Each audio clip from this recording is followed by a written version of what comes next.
यात रोहन साईल, प्रथमेश साईल, प्रणव साईल, प्रसाद साईल, मधुकर साईल, सुजल साईल, तेजस साईल आदींसह शेकडो जणांनी शिवसेनेत प्रवेश केला। यावेळी जिल्हाप्रमुख संजू परब, जिल्हा सचिव परीक्षित मांजरेकर, तालुकाध्यक्ष व युवा नेते दिनेश गावडे, सावंतवाडी विधानसभा युवा सेना अध्यक्ष अर्चित पोकळे, विनोद सावंत, रवी परब, जिल्हा परिषद कोलगाव उपविभाग प्रमुख नितीन गावडे, कोलगाव शाखा प्रमुख गौरव कुडाळकर, कोलगाव जिल्हा परिषद विभाग प्रमुख महेश सावंत यांसह शिवसेनेचे पदाधिकारी उपस्थित होते। त्यांनी बरीच वर्ष काम केलं अकोले जिल्हा परिषदेमध्ये।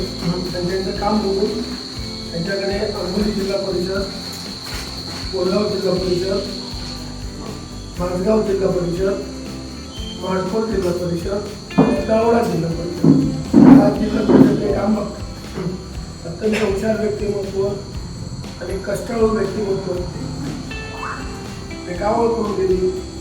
कारण भविष्यात तुमच्याकडे येत राहतील, पुढे जिल्हा परिषद इलेक्शन असेल तर त्यांची ओळख असावी। तुम्ही आता उंच 6 फूट उंच माणूस आहे, मी तुम्हाला सांगतो, मी निलेश राणेंचा माणूस, त्यांचं पुढे काय होणार होतं मला माहिती नाही। आमच्यासाठी मी निलेश राणेंबरोबर शिंदेकडे मी एक निष्ठा आहे निलेश राणेंचा। मी माझा विचार केला नव्हता माझं काय होईल भविष्य, निलेश राणे निवडून येतील मला माहिती नव्हतं। एक निष्ठा, निष्ठेने राहा, निष्ठेचं फळ तुम्हाला देणार मी आहे।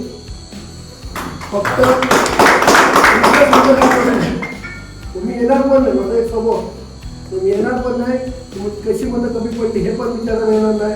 रवीने तिथे काय सांगितलं तरी मी ऐकणार नाही, सोडणार जास्त पाहिजे।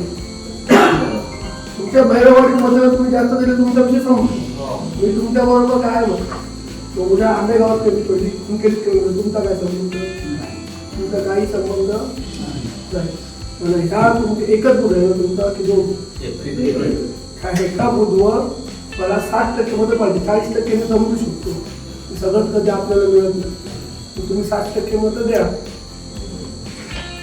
तुम्ही 60% द्या, मी तुमची 100% कामं करतो।